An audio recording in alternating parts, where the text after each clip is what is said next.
కృంగుబాటు ఓటమిలో జీవితాన్ని తెల్లారుస్తారు. ఎందుకంటే వాడు తీసుకొచ్చేది అయ్యే.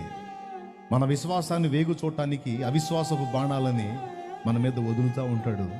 వాటిని ఎదుర్కొని తిప్పికొట్టగలిగితే ప్రశాంత జీవితం. ఏమాత్రం వాటిని మనం కానీ గ్రహించకపోతే వాడి చేతిలో దెబ్బతినిపోతాం. దేవునికి స్తోత్రం. అందుకే శత్రువుతో ఎలా వ్యవహరించాలో కూడా మనం నేర్చుకొని ఉండాలి.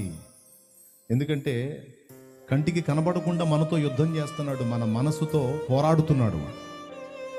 మనం పోరాడున్నది శరీరంతో కాదని ఎఫెసీ పత్రిక 6వ అధ్యాయం 12వ వచనంలో పౌలు మహనీయుడే చెప్పాడు.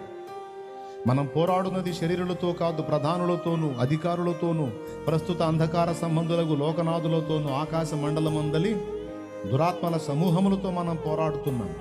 కంటికి కనబడే శత్రువు అయితే వాడిని ఎలా కొట్టాలో మనకు అవగాహన ఉంటాడు. కంటికి కనబడట్లా, మైండ్ మీద దాడి చేస్తూ ఉన్నాడు. సో వాడి యొక్క ఆలోచనలను తిప్పికొట్టడానికి చాలా ఫేమస్ అయినటువంటి దైవజనుడు ఒక ఆయన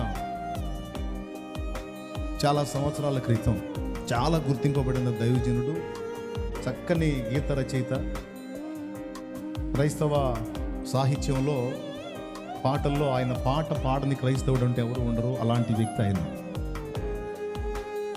ఒకానొక ఘట్టంలో ఏదో శోధించబడ్డాడు. ఆయన శోధించబడి సేవకుడై ఉండి దేవుని పని చేస్తున్న దైవజనుడై ఉండి ఆ శోధనను బట్టి, అంటే శోధించబడ్డాడు అనగానే మీరు ఏదో భయంకరమైన వాటికి వెళ్ళకండి. దేవునికి సమీపం అయ్యే కొద్దీ ఇంత పాపం కూడా ఇంతలా కనపడింది. దేవునికి దూరం అయిపోయే కొద్దీ ఇంత పెద్ద పాపం కూడా ఇంతలా కనపడింది. మొత్తానికి ఆయనకి ఏం అభ్యంతరం వచ్చిందో, దేన్ని బట్టి డిస్టర్బ్ అయ్యాడో మొత్తానికి డిస్టర్బ్ అయ్యాడు. ఎలా అంటే ఓటమిని అంగీకరించి నిరాశలోకి దిగిపోయి ఇక నేను సేవకి తగననుకున్నాడు.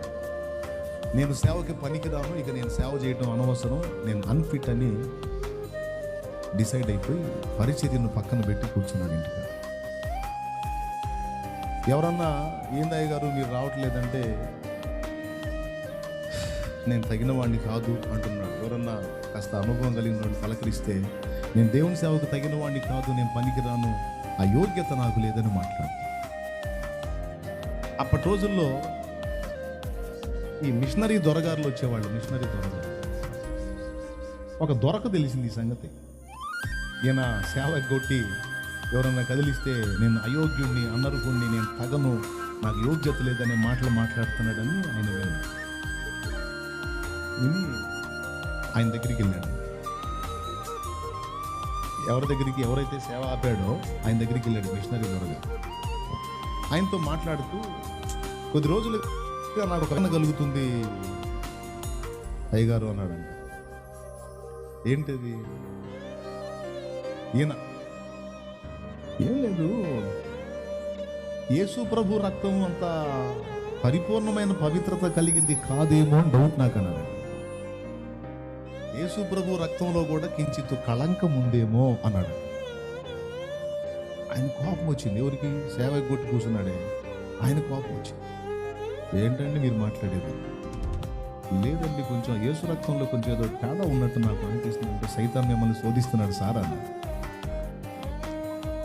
అంటే మీకు అర్థం కాలేదు పాస్టర్ గారు, నేను చెప్పేది ఏంటంటే యేసు రక్తము కొన్ని పాపాలనే కడగలిగిద్ది, కొన్ని పాపాలు కడగలేదని నా ఫీలింగ్ అన్నాడు. మళ్ళీ అంటే ఆయన లేదు సార్, యేసు రక్తము ప్రతి పాపము నుండి మనలను పవిత్రులుగా చేయనని రాయబడి ఉండలేదా? యోహాను రాసినటువంటి మొదటి పత్రిక 1వ అధ్యాయంలోనే ఉంది కదా, 7వ వచనంలో యేసు రక్తము ప్రతి పాపము నుండి మనల్ని పవిత్రులుగా చేయనని రాయబడి ఉంది కదా. మరి కొన్ని పాపాలు శుద్ధి చేసి కొన్ని పాపాలు శుద్ధి చేయలేకపోవడం ఏంటి? యేసు రక్తం అన్ని పాపాలని కడుగుతుంది అంటే మరి మీ పాపం కడగలేకపోయింది కదా అన్నాడు. మరి మీ పాపం కడగలేదనే కదా నువ్వు మూలన కూర్చున్నావు. మరి యేసు రక్తం అన్ని పాపాలను కడిగితే నీ దోషాలు కూడా కడిగిద్ది కదా, నువ్వు ఎట్లా కూర్చున్నావు లోపల? నువ్వు యేసు రక్తాన్ని ఆశ్రయించి శుద్ధి చేసుకుని నువ్వు రన్నింగ్లోకి వెళ్ళాలి కదా. సాతాను చేసిన దాడిలో దెబ్బతిని కూర్చున్నావు, లేవయ్యా. కొట్టుకొని మళ్ళా రన్నింగ్లోకి వచ్చి గొప్ప సేవ చేసి ప్రభు దగ్గరికి చేరాడు. పెద్ద ఆయన వెళ్ళిపోయాడు.